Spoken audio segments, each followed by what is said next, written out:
Sean. Yes, talk to me.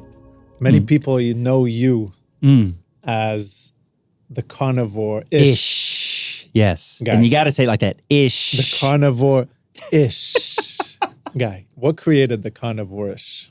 What created the Carnivore-ish? You really want me to tell you? I do. Okay. I don't need to go into my backstory, but basically, I got tired. Well, two things happened. One, I had my own health issues. I think I mentioned to you before. Yep. Had a stomach issue and was basically getting trapped in the medical system where, quite frankly, the doctor who's sitting across from you is so fucking stupid that you can't even take them seriously when they're talking to you. How are you supposed to take someone seriously when they're in the room for 3 minutes and they diagnose you and they don't even make eye contact with you, Yeah. They want to put me on a bunch of meds. So I basically had a health issue that I had to figure out. And it was with my stomach. And gut-related, obviously. Gut-related, very bad. I was having like an autoimmune reaction where my entire body would break out in hives. My throat would close up. My eyes would close up. I would essentially was one step away from needing an EpiPen. And they put me on like commercial grade antihistamines. How old are you at this point? This was like when I was 30. So yeah, almost 5 years ago. Young. Yeah. Still way too young for that. And when that fucking happened, it was a combination. That was one trigger. The other trigger was moving to Miami, walking downstairs, and seeing the 17-year-old kid drive by in a Rolls Royce, playing just garbage music.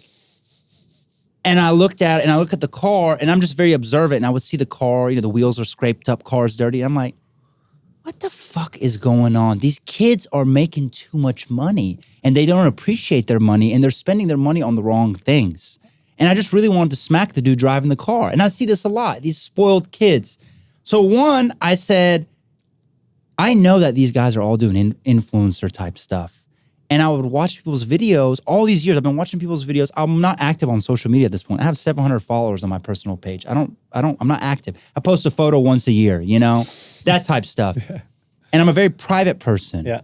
And I know the things that come with putting yourself out there.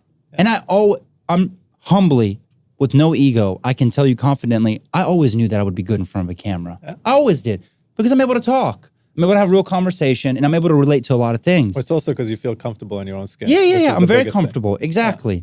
So, it was like a perfect storm. And one day I was just in the store, and I told my cousin, I said, because I was looking for a way to do influencing, and I used to be in the car business, and now I see all these guys like posting videos of them buying cars at the auction, selling cars. Like, damn, I should have done that. When people would walk in taxis and with $20,000 in a paper bag, smoking a blunt, paying me for cars. I mean, that was content. Yeah. But those days are gone. Real estate, I was like, I could do, content with real estate again. I'm like, I'm too small of a fish in Miami, and I really don't want to do real estate again because I had hurt my back. So I was like, all right, this is what I'm going through right now. My health journey with my own situation. I feel like everyone at some point in their life does have an illness that they have to figure out, and they go through it. So I said, this is the time. And I just started throwing the camera up. And when I thought of the name, I was on a primarily animal-based carnivore diet. And I just came up with Carnivore-ish. Because that's what it is. I eat primarily carnivore, but keep it ish, I'm not going to be one of those guys that's not super dogmatic. Strict. No, man, because at the end of the day, like, you can't control everything. Yeah. And too much of like thinking about it and making it too strict will ruin your life too. Because if you say, I don't drink, I don't eat this bread, I don't do that, okay, well, good luck having a social life. Good luck having a personal life. Because when you go sit with a woman at a dinner, she don't give a fuck what you're going through. She's like, so you're not going to have a glass of wine with me? And I'm just like, yo, can you put some juice in that or something and make it look like wine?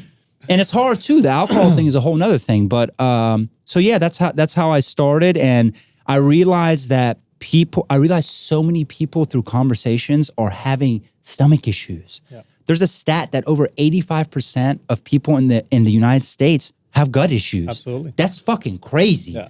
You can always ask people such simple questions, which I don't want to get into because it can be TMI, but you ask like a series of 2-3 questions, and after you do, you're like, to the bathroom, what does it look like? Yeah, exactly. Yeah. What's your stool look like? Yeah. Is it inconsistent? How often do you go? When you ask that, it's like, yo, you've got gut issues, bro. And people have had it for so long that they don't even know it's not normal, bro.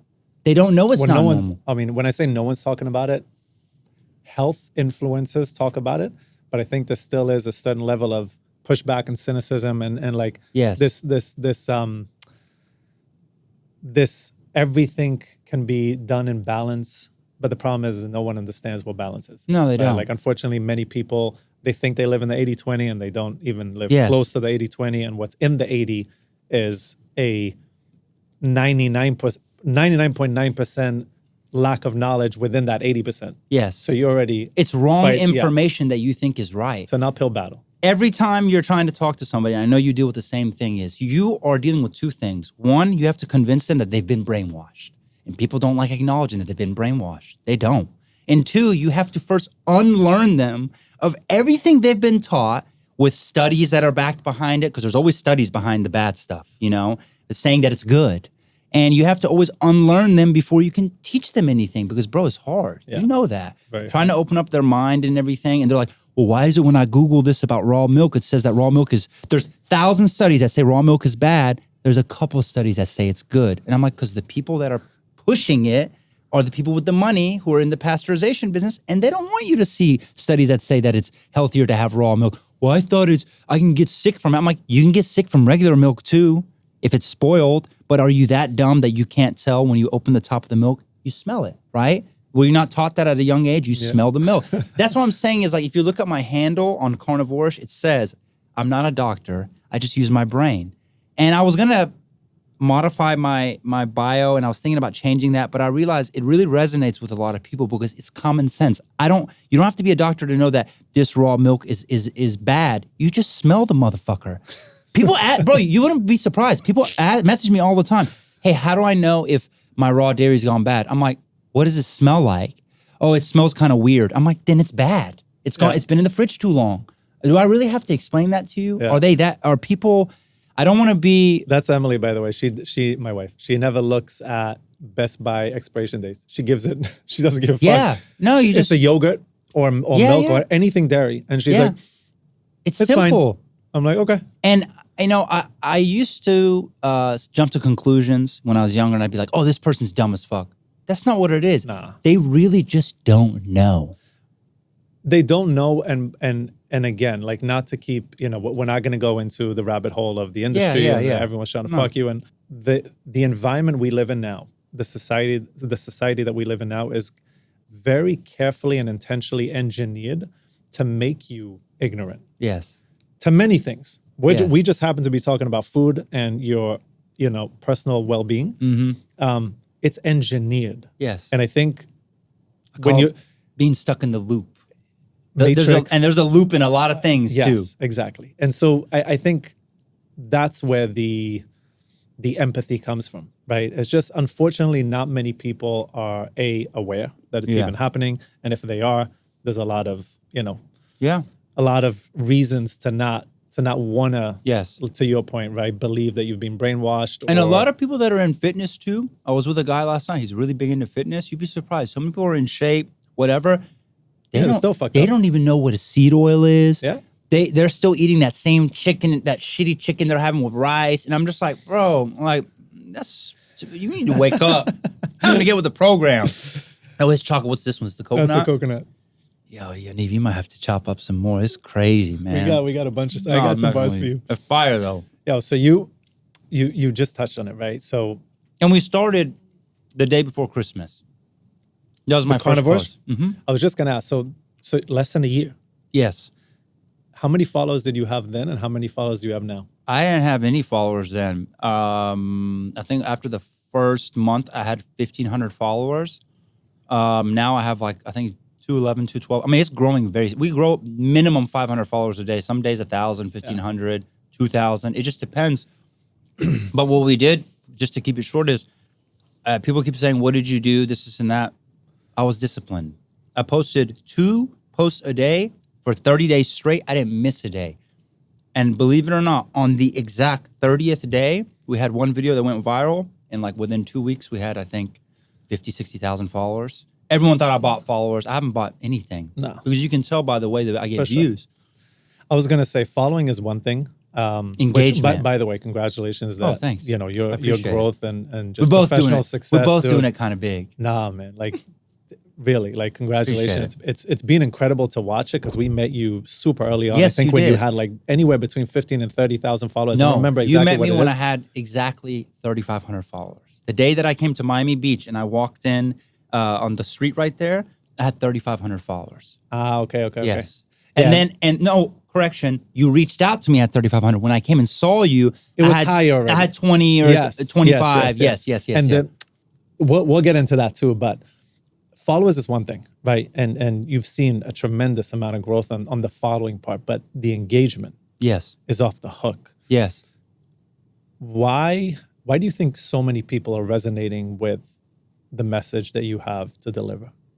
I'll be honest with you. I'm gonna just say how it is. I think people are very boring. I think people are not unique. I think that everyone is following a trend in some way, shape, or form, men and women, specifically the younger generation. And I feel like when you look at fitness, when you look at people who are going to the grocery, listen, I never wanted to be the guy in the fucking grocery store, but somebody's got to do it at this point, right? And I feel like so many people are just repeating the same thing. And I went in and just, I'm giving you the knowledge, but I'm saying it in a way where it sticks in your mind or where you can relate to it or in some way it's entertainment. Relatable. I mean, I always say I should have been a comedian in another life, you know? You ever consider that?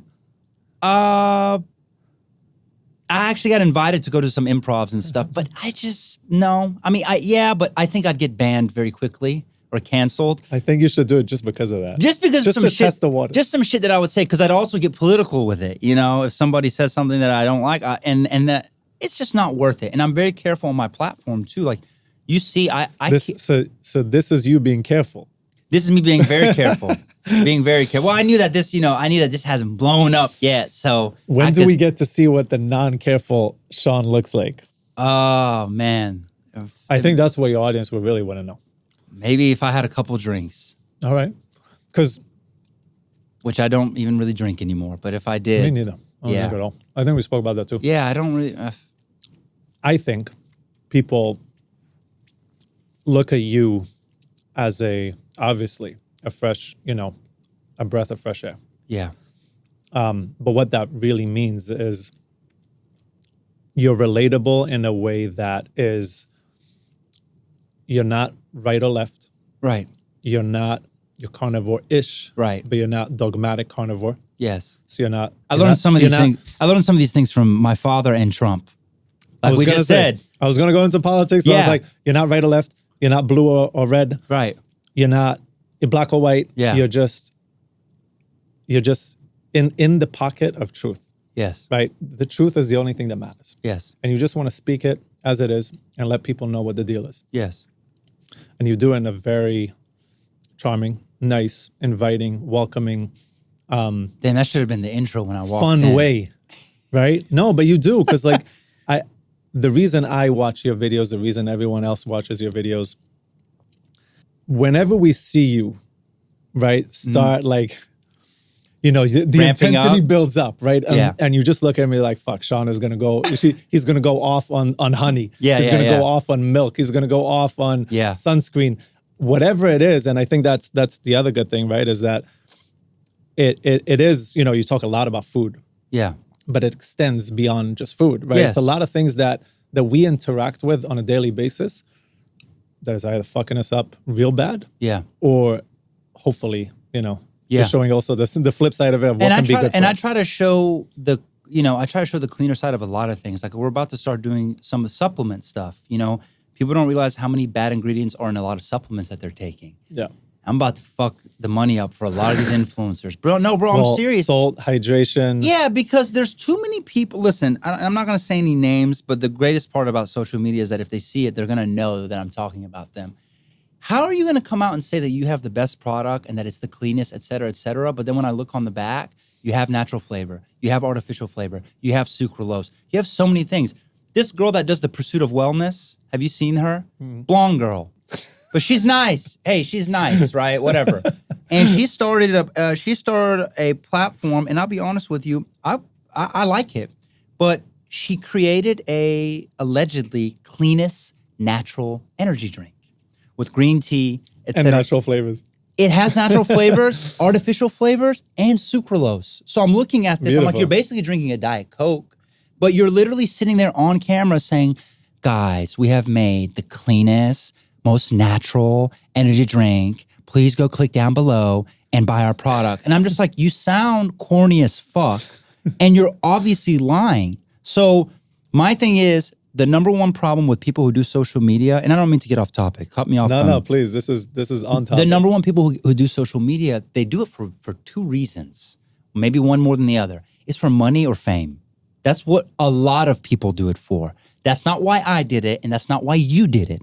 Am I right? You're right. Perfect. Okay, that's how we look at it. But bro, they don't look at it. So if the driving factor is money or fame, you're going to do whatever you can do to get to money or fame. Yeah.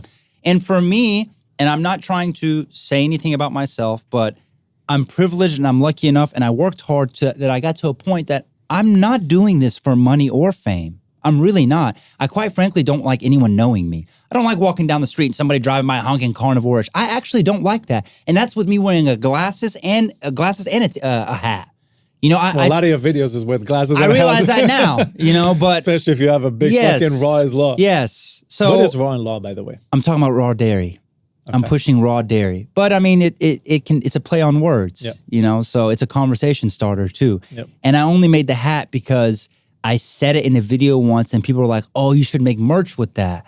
And I made some for the people that wanted it, but I also think that merch too early on can kind of look corny. Yeah. I don't like merch. That's why it was kind of a gag.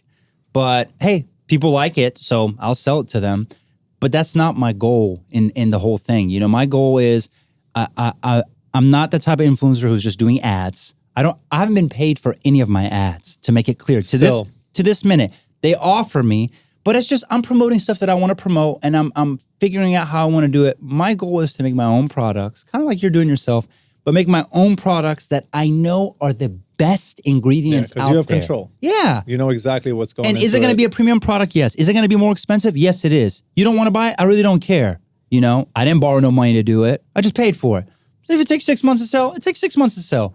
And that's kind of my mindset and everything. And I want to do that in all regards to health. I want to make the cleanest shampoo, cleanest conditioner, cleanest whey protein, cleanest electrolytes, cleanest everything. I want everything to be the best. You're in Miami. You got to make a cleanest fucking sunscreen so we can actually 100%. Protect ourselves from the sun. You know, I got a clean sunscreen too, but I'm working on a spray one. You know, because I keep seeing everybody. Wait, you said you have a clean sunscreen? I do have a clean sunscreen. Yeah, I didn't really talk about it too much. Can we talk about this for like 1 minute? Yeah, we can talk about it for 1 minute. We live in Miami. Yes. For everyone watching. Yes. Sun is strong. It's very strong. We're both originally from the Middle East, so we have I'm not from Pakistan. I'm actually Iranian, but you know, the sun, it's definitely aged me, or made me a lot darker than I normally am. Me too, but like, it would be nice to have something that I could put on that is not full of chemicals. Yes. And all of the ones that look healthier, obviously not healthier. So I tell everyone, no matter if you do like beef tallow, you don't like beef tallow, you like olive oil, you like coconut oil, whatever your sunblock needs to be, it needs to be a mineral-based sunblock. That's basically not beef tallow or coconut. It can be beef tallow. That's the only healthy ones I've seen. It can basically be just a clean oil, right? And non-nano zinc oxide. That's it. As simple as that. Paul Saldino did a video where he shows you exactly how to make it. Mm-hmm. You can make it at the house. We make our own version that doesn't have a smell. It's not added with any essential oils. It's very simple, and it's a nice creamy texture, and it works.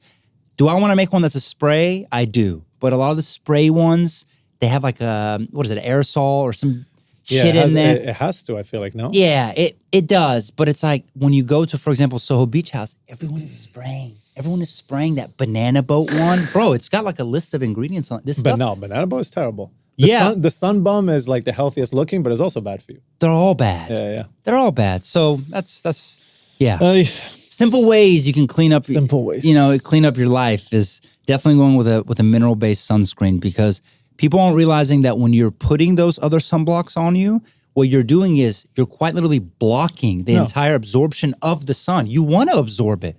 You got to feed the skin from the sun. You want to get the good minerals from it. But you also want to put a little light layer. You get bronze like this. You see this? This shit's clean, man. You work out no shirt every time. I love working out with no shirt. Me too. I used to work out at Muscle Beach for 3.5 years straight before I got a gym in my building. Now I don't see the sun enough. Does your wife know that? Oh, yeah. Oh, okay. Yeah, she used to come with me. I'm sure she did. Now Muscle Beach is dope, too. It's really dope. Let me add the caveat. It's dope, but it's like... Let me add the caveat. I think you'll appreciate this. I would go work out 4 times a week. Okay. At Muscle Beach, Miami Beach. Okay. At 7 a.m. Oh, that's 6:45 a.m. That's a good time. By 8 o'clock, I'm getting the fuck out of there. Yeah. After jumping in the ocean already. Yes. That's a must. So when you think about Muscle Beach and you're thinking about the scene, yes. I was never in the scene. No. I was there at 7 a.m. Me neither. I've driven by before when my cousin loves going over there. And every time I go... Is that Cena? Cena, yeah. We love Cena. Yeah, Cena's really cool. Yeah, Cena's my man. And he's part of the team. Carnivoreishh. But when we go there, I tell him, I'm like, bro, I'm not going there. Because there'll be too many people. You know, I don't want to be around a bunch of these people, honestly. And 7 a.m. is a vibe. I know it's early, but no, give it a shot. I've been that early before. We went one time to get some video, and it was perfect. Yeah, it's perfect. But as soon as the sun starts coming up, the riffraff kind of starts to roll in. Absolutely. Till the sundown. Yes, exactly. Let's get back to all things health and wellness. Because that's why we're here. That's why we're secretly, you know. I'm trying to live a long, fruitful, disease-free life. That's what it's all about at the end of the day. I feel like so many people are trying to make it for, like, to your point, right? Like there's trends, there's fads, there's being very, dogmatic about, certain fads. You just want to live a simple fucking life where you can hopefully have longevity. Yes. And feel good. Yes. Like that's really what it's about. Yes. On that. Yes. What are some of the main key ingredients or foods that you see across the board? Yaniv's getting good at this. That are just fucking killing you.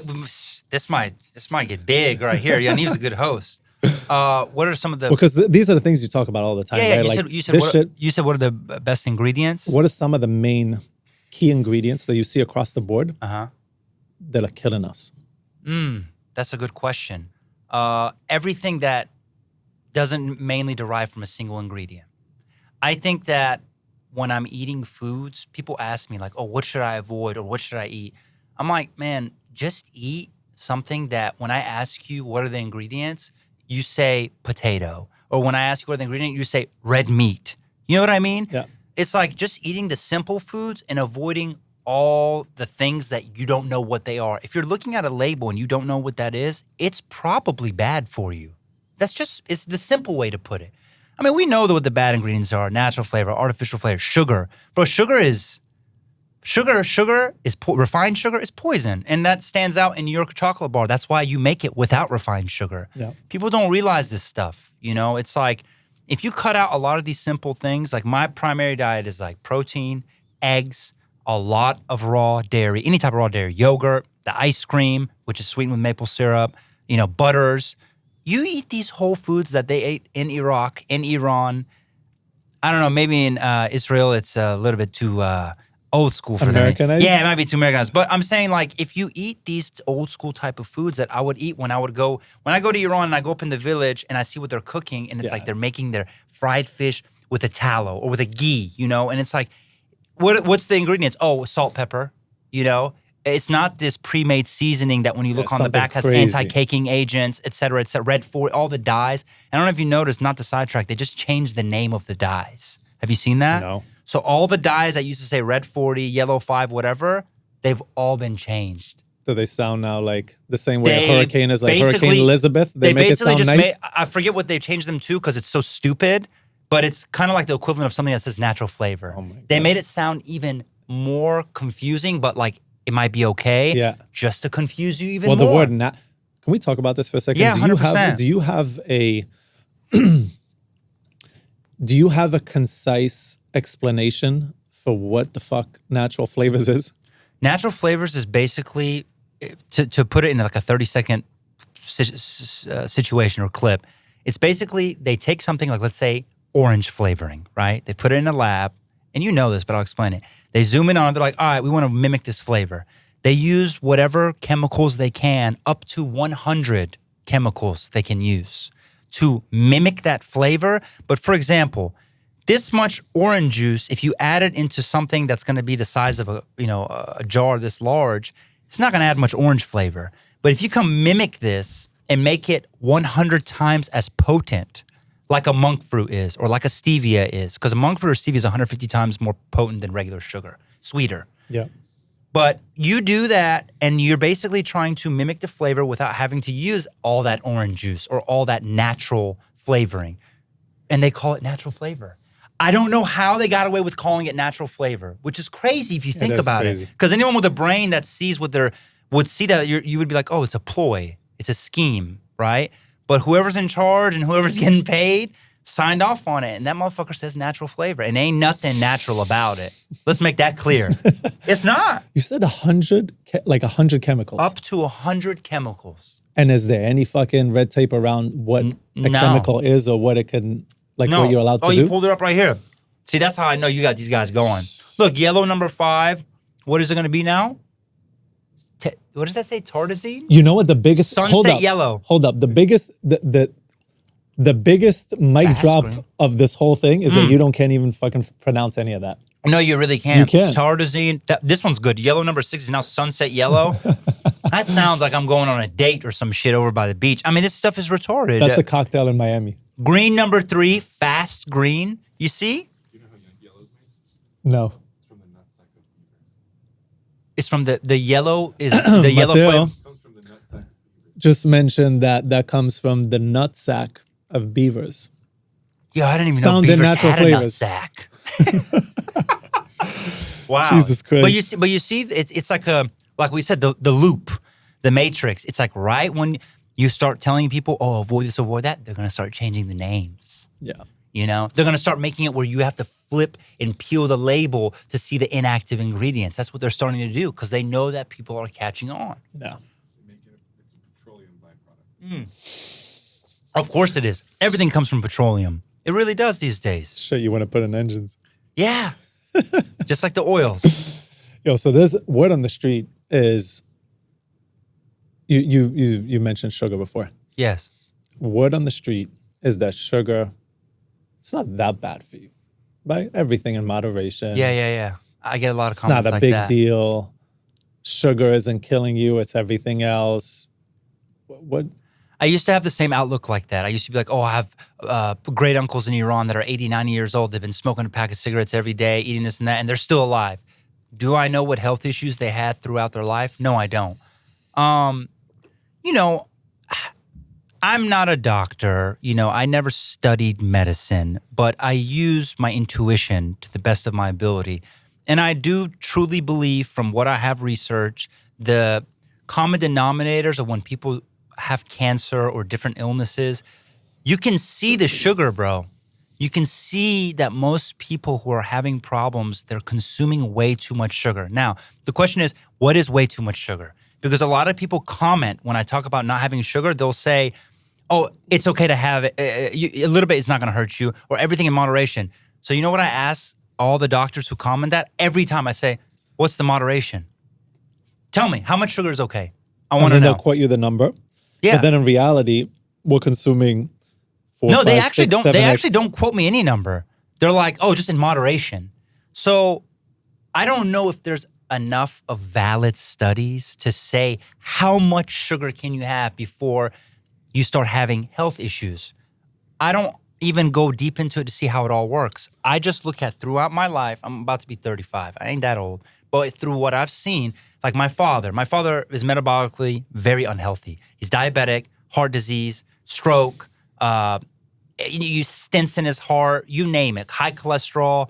He has all these issues, and he eats such an insane amount of sugar, man. Like, I can't even explain to you. Like, throughout your meals, all the rice, sugar. After the meal's done, you know, you have the chai with the sugar cube in it, right? Then you're having it with cookies. Then you're having... The sugar cube. Yeah, you know what I'm That's talking how about. you know he's from the Middle East. Yeah. They don't, I don't think they even know what that is. Well, you know, like you put the sugar My cube in grandma your had it, and yeah, she would literally Yes. like put it in her mouth and drink it. Sorry, go Yeah, ahead. no. I mean, you see what I'm saying? It's like you start to look at it, and then you start to look at the people that are in their 40s, that are in their 50s, that are fit, that are in really good shape. I'm talking about the aware ones, not the ones that you see on this guy's page, Body by Mark on TikTok. I don't know if you've seen him. He walks around New York and he films people and he says, "You're jacked. What do you do for your Oh, workout?" yeah. You know, really cool page. And I like this guy, Mark. But a lot of people are like, "Oh, I eat whatever I want." And he's like, "Oh, you eat whatever you want?" And they're like, "Yeah, I eat whatever I want. I don't care." And I'm watching that and I'm like, I had an uncle that was in shape when I was younger and his heart was having problems and I thought he was healthy. And then I found out he was a diabetic and I thought he was healthy because he looked healthy. So it comes to a point that you realize it's not just about the way you look. There are ramifications to these things that you're eating. And bro, when 100 years ago, 50 years ago, whatever, sugar, for example, how accessible was sugar? Not that accessible. You come across sugar cane, you chew on it a little bit, you go about your business. And if the big differentiation, right? Yes. Like you're having it in a raw form. Yeah, you don't have to write on the label organic cane sugar. No, you don't. It's organic cane sugar. It's 100%. You just, and you know it for sure. That's it. You know? And it's like, okay, you would have that much sugar and you go about your day. When's the next time you come across that much sugar? Maybe a few days, maybe a few weeks. Exactly. It was an indulgence. Yeah. Just like your chocolate bar says. Like a true indulgence. A true indulgence because that's what it's supposed to be. But now it's in everything and you're just constantly having sugar in all aspects throughout the day. So I really do believe that sugar is the number one enemy. And that's why I cut it out. I cut it out completely. And I even believe that having natural healthy sugars like honey or maple syrup, still very healthy, but don't overdo it. For sure. Definitely don't overdo it. That's when everything in moderation comes into play. It does. And that's healthier options, not sugar cane sugars, refined and processed I believe sugars. that when you're healthy, like I am or like you are, I believe that your body will tell you when you've had too much. 100%. You get a little bite, you get the taste, and that's it. 100%. Tell me. Tell me. Get like on that, yes. right? Everyone's got to indulge every once in a while. Yes. Right? Like I'm sure, like I have a sweet tooth. Yeah. I happen to have a sweet tooth. Yes. I'm sure you do too. Yes. What does Sean Carnivore-ish snack on? What does he indulge on? What do I indulge on? Sweet-wise. It's very simple. It's usually either one of the yogurts from Southwest Ranch Farm that is literally just cultured. It's just yogurt. So when you want dessert, you eat yogurt? Yes. Wow. I love that. That's one of my favorites. And if I don't want to have yogurt, I just want to have a dessert, it's dates. Every time. Interesting. It's dates every time. And I get the good dates. Best dates. Big fat majul. Yeah, you know. You already know where they're from too. But, you know, but it is what it is. I mean, I love dates. That's my favorite. I think another very simple snack is having a good quality sourdough bread or whatever, however you have bread, whether it's cassava bread, regular bread, but a good quality bread with just some good butter and a little bit of honey. That is my indulgence. I don't eat candy. I don't eat packaged stuff. I just have a little thing of dates in the fridge. I have my honey. I have my maple syrup, and I'll just add it here and then. It's usually like a snack not too late in the night, but I'll have my dinner. 30 minutes, hour later, I'll have a little bit of that, maybe with some tea, because I don't know if you know this, but I don't drink coffee anymore. Yeah, I for now. That's a whole nother thing, but I haven't been having... Acid in the stomach?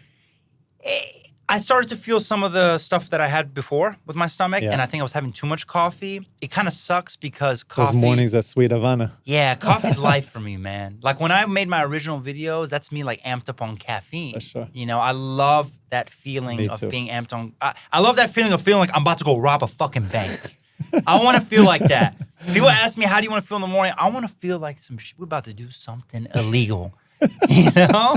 Like, I've never been arrested, nothing, okay? But, like, I just want to feel... You're basically saying you want to feel like you were as a kid, right? You would wake up, you would get over the fact that you don't want to go to school. Yes. But then at some point, you wake up, you get your pancake, whatever it is that you had for breakfast, Yes. and you have the energy to start the day, and you're excited for shit. Let me clarify. I always have the energy. I have almost... it's a gift and a curse from God. I have an excessive amount of energy. So much that when I'm laying there, I'm thinking about all these little things while, you know, and then it's not the caffeine because I'm not really having caffeine. Even when I have some black tea, it ain't caffeine like coffee. You're in problem-solving mode. Yes. Whatever that problem-solving mode is. Yes. And I actually give a lot of my successes when I was in my 20s and when I was in the car business and real estate to coffee. Because I'd get up at 6 a.m., you have your coffee, and it's fucking go, go, go, you know? But now... not having it does make me take a step back. I am a little more clear-headed. Am I as motivated or ready to do things like I was before? No, but maybe that's a good thing. I think about it more before I make a decision. I'm not as impulsive. I heard there's a company called Mudwater. Yeah. Yeah. I'm just fucking around. Like, we know them well. But yeah. We know of them well. We don't know them Is that the well. mushroom one? It's the mushroom. Yes. Yeah. How do you feel about those? I've only tried it once. I'm going to be super honest. I feel like you have to manipulate that powder a lot Yes. with your favorite oat milk and honey and this and that. So at some point it tastes like something, but it tastes nothing like coffee. Let's Yeah. just start with that, I mean, right? let's just be honest. It honestly tastes like shit. It does. But here's the thing. I don't have a problem with that because like I have Shilajit in the mornings and Shilajit tastes like shit. But when you are taking things that's for your wellness, that's for your well-being, you look past it's a that. means to an end. It's not an indulgence. Is this the one that has the mushrooms in it? Has a lot of mushrooms in it. Has cacao in it. Does the mushroom ever make you feel weird when you first drink it? I've had that a little bit, like a long time ago. I'm talking about like when I first moved to Miami. So like 4.5 years ago, I tried it. I had Four Sigmatic a couple of times. I haven't tried a lot of mushroom drinks.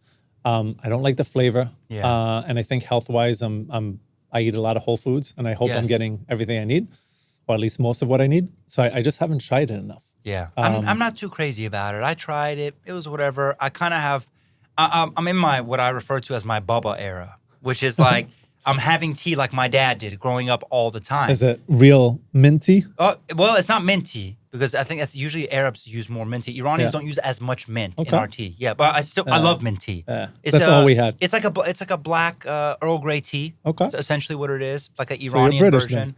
Yeah, with cardamom in it. So we're kind of Pakistani and Indian All too. right.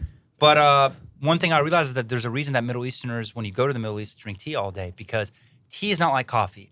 You have a coffee in the morning, a strong cortado or a strong whatever. Yeah. You're good pretty much most of the day or the work day. But tea, you kind of have to drink it all throughout the day to like maintain that slight caffeinated feeling. Yeah. You know? Even though if it's good, high quality black tea, Yes. that shit has a lot of caffeine too. It does. But do you feel the way you do off of tea as you do with coffee? I don't think so. And I haven't tried it enough lately because my coffee is like my two favorite things in the world is chocolate and coffee. Yes. Which was And- number one though? Chocolate. You think so? I mean, if I had to choose what to give up for the rest of my life, I would pick the coffee. I would give up coffee. Really? I mean, let's take a step I back was- because this is an interesting No, conversation. low key, I've been kind of depressed, like not having coffee. Like it's just like I don't know what to do with my life. I don't To know. me, I'm gonna be honest with you. Coffee, I love everything about it. I love the flavors. I love the nuances. Where me and Mauro, keep talking all the Let me time make about. everything clear here. I love everything about the coffee. For sure, me I'm talking too. about the drive to the coffee Me shop. too. But what I love the most smell. about it is the ritual. Yeah, the ritual. To me, We coffee talked is a about this. ritual. Yeah, it's a ritual. It's not. I never. Like in Israel, we would go on coffee dates at Yes. 16, 17 years old. I Yes. never started drinking it for the purpose of a caffeine boost. No. It turns into that. Yes. But you would never see me like, and I lived in New York City for a long time, over 10 years. You never see me walking around with a fucking, tub of Starbucks or whatever it Yeah. is just to stay caffeinated. It was, Yeah. to me, it's the ritual. It's honestly like, I don't want it rushed. You know what I mean? Yes, Like, I know. I never want it in a fucking to-go cup because I hate no, that shit anyway. Exactly. But Unless I have to. yeah, but when we're talking about like, putting ritual aside, which is tough, and by the way, it's part of the reason why I don't give up coffee because I think Do coffee you kind of drink a- messes up my. Do you drink a specific coffee? Or The you pick- only coffee that we drink Okay. is I source it. I literally fucking source it myself directly from the coffee roasters / the cafes or the specialty coffee shops. Okay. Is it organic? It's always organic, certified. Nice. Anyway, I still feel like it does definitely give me this. I mean, the problem with me is I love it so much as a ritual that I truly sacrifice my health, and I know it while I do it because I drink it on an empty stomach. That was my next question. Super. My next question was, do you drink it on an empty stomach? It's because it doesn't taste the same, and the ritual isn't the same Yeah. after 45 minutes after my eggs. Yeah. It's just not the same. It's not. I'm aware that it's not good, right? And I do, especially on the weekends, I push it out, and today I even pushed it out a little bit. Purely from an indulgence standpoint, I mean, first of all, you're talking to someone that owns a chocolate company, so this is not really like I'm a little biased, but yeah, chocolate is cacao, chocolate. There's so much that can be done. Coffee to me is incredible, but is incredibly one-dimensional in the sense of it's a ritual. I don't need it in other forms. I don't need it in other stuff. I just want my double espresso with used, milk, and that's it. I used to drink coffee every morning, empty stomach every single time. And I actually feel that is one of the reasons probably why it messed my stomach up. And even to this minute, after healing my gut, when I do have black tea, I make sure I don't have the tea until I have my breakfast. Does it hit as hard? No, it doesn't. Because like when somebody hits you up and is like, hey, you want to meet me at the coffee shop? Even though I know I'm going there to drink tea, like I'm like, yeah, but can you give me 30 minutes? I need to make my breakfast real quick. Eggs first. And it's fucking annoying. No. But I think that for longevity of the gut, it definitely helps. I know, I agree. And one other thing that I've learned, that's why I ask you if it's organic, is I'm at the point now where I'm probably going to go to the end of the year, actually. I'm doing like a legit 7-month. Wow. I stopped in May. So I'm doing like 7 months, no coffee, and I'm going to add it back. But when I add it back, I'm going to be very careful to make sure that it is a pesticide-free, mold-free, that type coffee, like Francesco has at Dr. Smoot. I went to the Dr. Smoot place, and man, like this poor guy, I'm not going to get into that, but he's making good quality stuff, you know? And I started to ask myself, I'm like, okay, what if this whole time that it's not just the coffee, that it is the mold or the pesticide and it's damaged my gut? I don't know. You know, I just used my intuition. I realized it's the coffee. I cut it out. Would I like to add it back in? I would love to add it back in. Of course. 100%. And there's a lot of health benefits to coffee too. There is. When used consumed properly when consumed and properly. Eating the right stuff. It's kind of like the way gluten gets blamed, you know? To this minute, there's studies that say it's not the gluten. It's the pesticide in the gluten, or it's the altered gene of the wheat that they're growing. You know, it's like, okay. That we happen to have a lot of it in the U.S. and not anywhere else. Of course. That's why you always see when people go to Italy, they're like, oh, I ate pasta for 5 days and I lost weight, or I had no bloating. It's like, yeah, because you're consuming something that's actually clean from the earth, not something that's been meddled with. And you start to run back, and there's a lot of people who reach out to me and say, oh, I haven't had gluten in years. I'm like, okay. But they're like, I want to have it. I'm like, okay, if you're going to have it, go get the ancient grain. Go get the einkorn wheat or the pasta. And they try it and they mess me like, yeah, you're not going to believe this. It didn't mess me up at all. I had no issues having it. So it starts to raise a question. Is it the gluten? Is it the coffee? Or is it the pesticide or whatever that's coming along with it when you're consuming it? I ain't no doctor, but I mean, I do ask that to myself from time to time. You have a brain. Yeah, I have a brain. A functioning brain. Yes. I try That's to the at caveat. least. Tell me. So, you found us in Verde Market the first time. I did, yes. Yeah. I went into Verde, and I saw this girl. She came and grabbed your chocolate bar. And naturally, you know, one of my indulgences is not just chocolate. I do like beautiful women. So I walked up to her, and I was having a conversation. I said, I love how honest he is. Yeah, He's just like, basically, you were like, fuck the chocolate. It was never about you guys. It was about the girl. This girl. That's okay. Yeah. That's okay. Super, you know, when you... I'm happy that the Conscious Bar facilitated a beautiful conversation between you and It was only a quick nice conversation. I never saw this woman again, you know, but that's okay. I'd like to have conversations with nice people because that's life. Yeah. And we were talking. I just said, I looked over. I said, you like that chocolate bar? And she looked back at me and she said, are you talking to me? And I said, there's only 2 of us in this store. And she looked around. She goes, yeah, I like the chocolate bar. I said, is it that good? Because I saw that it was pricey at the time. And she goes, it's totally worth it. Then the girl working goes, yeah, we have people who drive across town just for this chocolate bar. And I was like, well, damn, you put it like that. I might have to try it. And nothing. She walked out and I bought the chocolate bar, and that's when I shot the video. Because the chocolate bar was phenomenal. On the spot. It was fantastic. No, it really was. Because it's one of those moments where like I take one of my friends and they try a really good cut of meat or a really good clean dessert, and you see that moment when their eyes open, you know? That's the moment I had when I had the chocolate bar. Because I realized that, oh, there's somebody who has a brain who actually realized that if you use premium ingredients, you could make a fucking phenomenal chocolate bar. You know? Other ones with all the list of ingredients, the whole novella on the back. So yeah, I that's how I tried it, and then we linked up, and that was that. But I'll never forget when I opened it and it said "indulge freely." That was the best shit ever. Like, I remember it until today. You were like, "I will." I was like, "Don't mind if I do." Straight up, I swear. Like, don't tell me what to do. I'm gonna eat this. How do you feel about it when you saw dates as the sweetener? Because I know that's like, obviously it's your favorite sweetness that you eat all the time. I instantly assumed that you were probably Middle Eastern or of somewhere of that descent when I saw the dates. Because growing up in the U.S., but a lot of people don't even know what dates are. A lot of people, like you're from a different part of the world. You lived in Miami, you lived in New York. Cue the My Cousin Vinny scene. I'm from Alabama, so I have seen what people eat. I had a guy come up to me one time, swear on my life. He was a guy who did my windshields for me. And he came up to me, he said, this guy every day would have McDonald's. He came up to me and he said, yeah, man, I had a pineapple the other night. And I said, okay. And he said, man, them things are good. You ever had one before? With that accent.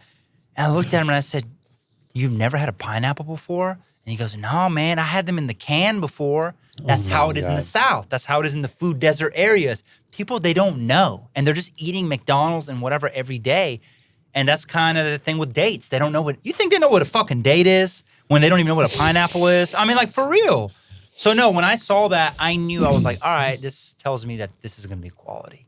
Instantly, I knew. And I knew that dates are much better for you than a refined sugar. So I was like, I'm going to indulge, and I'm going to indulge hard. Love it, man. Love it. Thank you. No, of course. When you look at, I'm just curious, because we've been around now for 3.5 years. There's a lot that's coming, for the future of our company and everything that we're about and our mission. Yes. There's very few people that I trust to tell me the truth and like really like the raw fucking truth. Yes. What could we do better? What could you do better? What would make this chocolate experience a little better? What would make it a little better? It could be anything. Could be the ingredients, could be anything under the sun. Let me grab this piece that says indulge on it first and try it again. This is, by the way, a little ashy. It's like you could taste it's a little. You see how he's trying to protect himself? No, because it's not as fresh. Because he knows I noticed that. Of course. I noticed it the second I take it back. I was honest to God trying to think how I could put it lightly, but now that you put it, I was just going to say it's a little bit drier than your other ones. But I assumed that it's probably not the... It's just been sitting for a long time, not a while. Bro, I don't think there's anything that could be improved because it's delicious the way it is. It's healthy the way it is with whole ingredients. Everything's organic, right? Everything is sourced properly. So the question is, what am I comparing it to? Because I can't compare it to this cheap chocolate bars that have synthetic garbage in them that are made to feel more creamy, more sweet, hit different notes. This is what natural is supposed to taste like. Actually, this tastes better than natural stuff because a lot of the natural stuff for years were very bland, flavorless. This right here, man, I don't think there's any improvement. I think just come out with more flavors as you push it out. Maybe there's a company. Is there a flavor that you would that you're like obsessed with that you would love to see? I think the best combination with dates is tahini, so I'm kind of partial to that or coconut, and which you already have. Yeah. So it's like I don't know what. How do you feel about passion fruit? That's very Miami. Does it go to? You've already tried it. I can tell you. I've tried. Well, first of all, we have we source some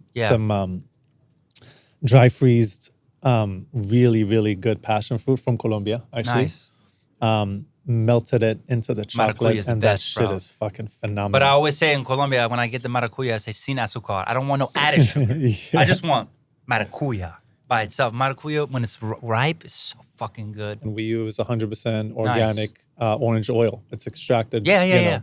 Nothing wrong with that. No, it's beautiful. It's amazing, and it a lot of people, a lot of brands are used to orange zest. Yes. Or like pieces. Yes. But sometimes just the that can be overpowering to the aromatic flavor from an oil can be phenomenal. It can, and especially it's a subtle note, and it really makes a difference. And this is the way that people are making clean bars without adding the natural flavor. They're adding the oil of that, or they're adding like what I'm doing in my supplements, which is dehydrated lime or dehydrated strawberry powder. Yeah. You literally take fruit powder and you add to it, and it don't even cost that much more. But when everything is driven by money and the profits, they're gonna make it as cheap as they can, man. And that's my issue with a lot of these products. Honey Mamas, I love the brand. I like everything they're doing. The just the product itself is. Yes. It's just for me a little too sweet. It is way too sweet. Way too sweet. It's I way want too to be sweet. nice. Yeah. It's too sweet. But that's why I bought it once and I never bought it But again. why do you think so many people like it? Way too Because it sweet. hits the notes of Yeah. the Snickers or of the Reese's, you know? And yeah. But either way, regardless of them or anyone, I just like seeing that so many new companies are coming 100%. and making clean things. 100%. You are in a day, an era, and an opportunity where you can quite literally take anything off the fucking shelf. You can make a clean version of it, and you're the next Doritos. You're the next Snickers. Absolutely. Right? I mean, that is the opportunity right now. I'm not in the food business, but I have ideas. For now. For now. Yeah, for now. There's a lot of people keep saying I need to do something. If you were to come up with something, what would it be?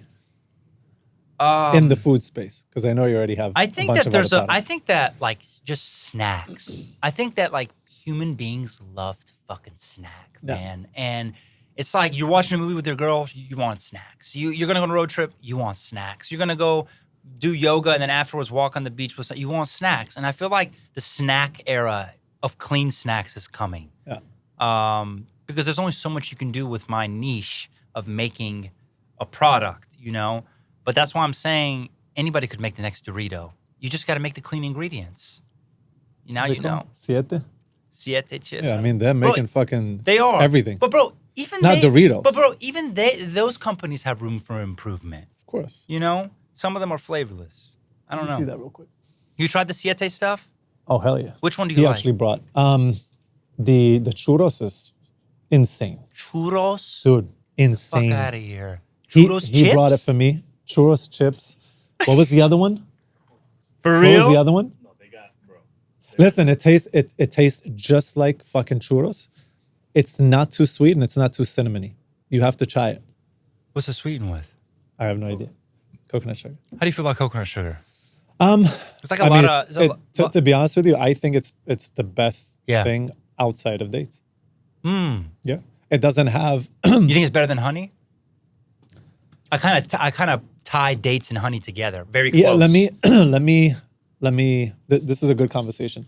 Let me put a caveat on that. So, flavor wise, I was saying it's the best for me outside of date sugar or dates because it blends in nicer. It's not a strong Yes. flavor. Honey, when you put honey on something, just like ketchup, right? It tastes like honey. Yes. You have your yogurt and Yes. you drizzle a little bit of honey. Yes. The entire thing tastes like honey. So that's just from an experience standpoint. From a health profile standpoint, I'll probably prefer like really good raw honey. Yeah. Then I never buy or consume coconut sugar on its own or Yeah. as a separate product. You seen the process of how they get the coconut sugar? No, well they take it from the Yeah. Like once they cut the coconut, they like take the the branch or whatever. Yeah, They put a cup under it and it just like dribbles yeah, fucking juice, and then they collect it, and that's the fucking sugar. It's Yeah. crazy. yeah.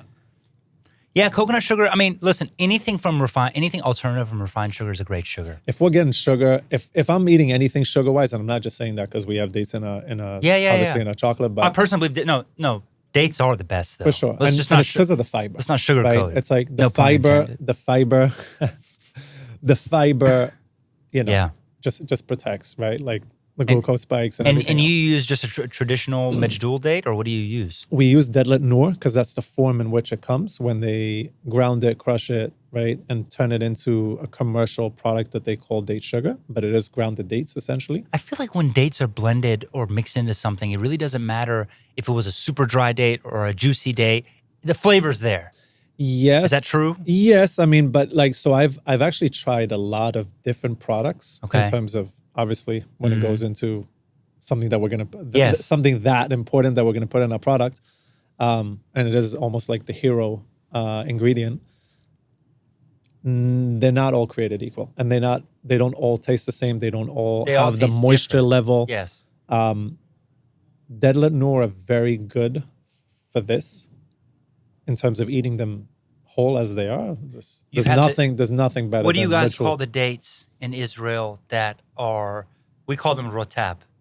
It's the dates that they're about this big, like you pick fresh. They're the dark ones and they're fucking super fresh and juicy. They're not dry dates. They're not the mature ones. No, they're not Medjool. Yeah. What do you go?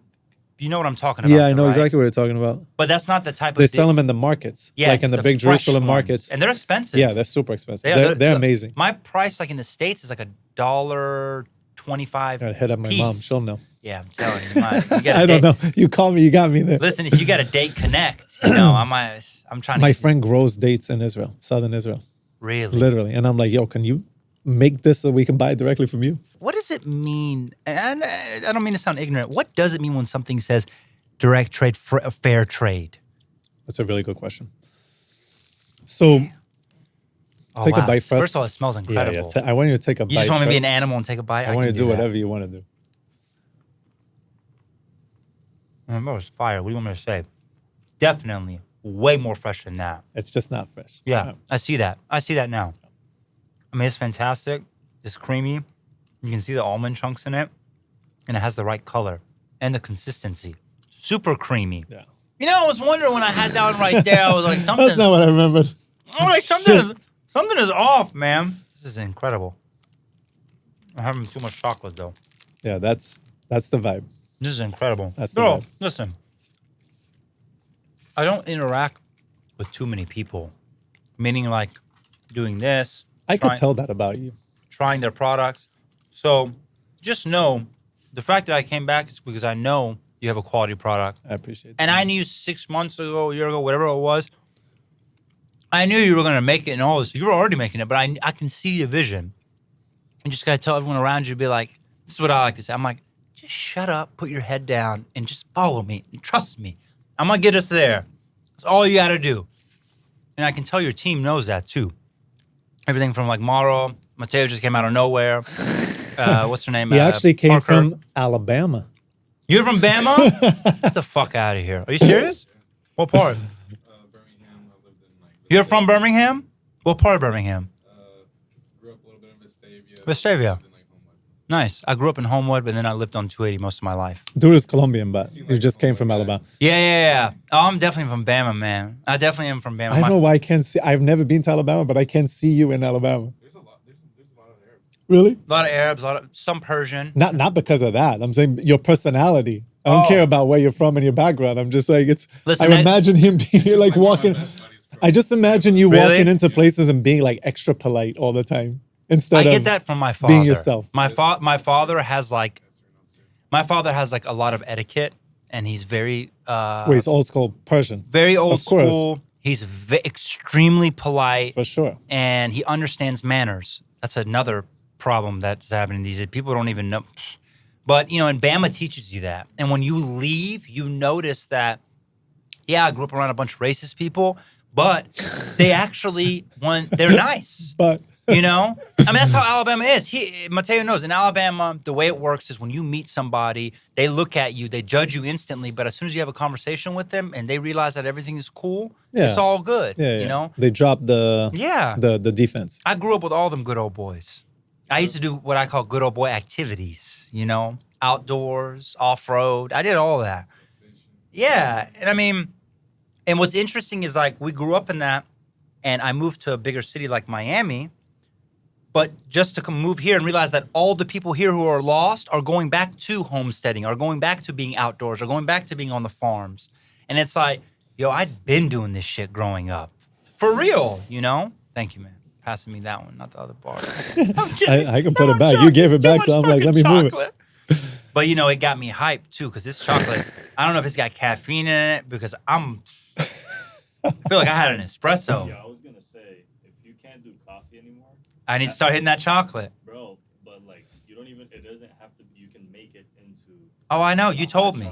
I just added that in there so you could use like a little clip. Hell yeah! Listen, you take that advertisements, chocolate, you melt it down, it's game over. No, seriously. You should. Yeah. You could do it with these ones that I'm going to give you Hold on, too. you melt it down, and then what do? You just have it melt? Hot water to the chocolate. Boom. And then add your milk. Mateo, I might have to make a hot chocolate. Ooh, you give me one of them motherfuckers. I'm going to make All me a of hot these are chocolate yours. in You're the good. morning. You got coconut, smooth, tahini, orange. I got to get that over. Yeah. I would even melt it down for you to taste it for what it really is. Really? Yeah. I need to Melt try it. that. Last question for you, brother. Tell me. I forgot to answer you. Fair trade. So cacao, coffee, both industries, some of the most corrupt industries in the world. Obviously, for lack of a better term, it's just, a lot of slavery going on and just horrible fucking conditions and wages for farmers. So is it more of a feel good? Fair trade is an actual institution that was formed, super well intended, to make sure there's a controlling body to give a little bit higher prices, higher than the commodity price. I got you. Unfortunately, To keep it sustainable. yeah, to keep But a little bit more control on what's going on and transparency. Unfortunately, the fair trade price, so whenever you see fair trade chocolate, fair trade cacao, fair trade prices, it's better than nothing, but it's not that far off of commodity. Okay? So when it's all said and done, when I'm the farmer and I'm getting fair trade, I'm still broke. still broke. Yeah, of course. And sometimes to the point where it's not only what you get, it's when you get it. So maybe they're not even getting paid on time. So there's a lot of issues around it. So it's good that you have it, but realistically, it is somewhat of a feel-good stamp. It's a feel-good stamp. Yeah. And it is there is fair trade certifications too. Okay. Which unfortunately as we just mentioned, doesn't mean a lot, Doesn't depending mean a on lot. the situation. This is not a blanket statement by any means. No. I completely understand. Direct trade is just Another you one? have a simple grass-fed, or you have grass-fed, grass-finished, you know exactly where the cows are coming from, and you're going to the farm itself, seeing exactly what's going on, paying them directly for the meat, right? Yes. Same exact thing. So direct trade sounds exactly what it is. You're paying directly. Farmers are treated, a whole lot better, right? Than Yes. obviously fair trade. And it's, to the point where we're paying north of 3x of what the standard fair trade prices Wow. are. So it's important. It's It plays something into it. It 100%. plays into the price too. 100%. Let me ask you a question before you ask me Please. that last question. And I know you hate this topic, and I hate it too. The stuff with the heavy metals, Uh-huh. the reason I bring this up is because it's not just in chocolate. It's Yeah, in a lot I of don't hate things. it. It's just, it's No, blown out of proportions It's a blown little out of bit. proportion. And the problem is that you're at a point now where even the companies, for example, like Boulder Canyon, they make these clean chips that are avocado oil, potato, sea salt. You have these companies that are coming out and they're trying to do their best and they're making a good product. And I'm seeing a trend now They're getting shut where down people like are motherfuckers. vilifying them. Isn't it Because- Celtic Salt also got in trouble now for heavy metals? the Everyone's Celtic doing salt. So they're Celtic. going in and finding these clean ingredients, and then they're running a third-party test, and they're like, "Oh, we found heavy metals. It's bad for you." I'm like, bro, pretty much everything you fucking eat at this point, to one way or another, it's gonna have some heavy metals in it if it's Yep. processed, because human beings have quite literally contaminated a lot of the stuff, and a lot of these heavy metals they're occurring. There's nothing you can do about it. The best answer I can give you, and by the way, I think you should. Sorry, go ahead. Yeah, no, basically Ask my the question is it really as bad as they say it is? Or is it one of those situations where it's like sugar, we don't know how much of it is bad? I'm going to give you an answer that's a little annoying, which is I think the cornerstone and the centerpiece for you creating a piece of content around this, because I think your audience is really going to appreciate Sure. it. It's a spectrum. And what I mean by that is should you be happily consuming heavy metals? No. No. Should you be okay with brands having a ton of heavy metals in their products? No, of course not. Understanding what that statement even means is super important. If you have naturally occurring heavy metals, Yes. let's call it cadmium, Yes. in the soil Yes. of farms that are extremely well taken care of, they're organic, the practices are like top class, and there's a little bit of heavy metals found in it, It is what it is. but there's a 10x in the Right. kale that you buy, which costs you 3x on the price from Whole Foods because it's organic kale, and no one even knows.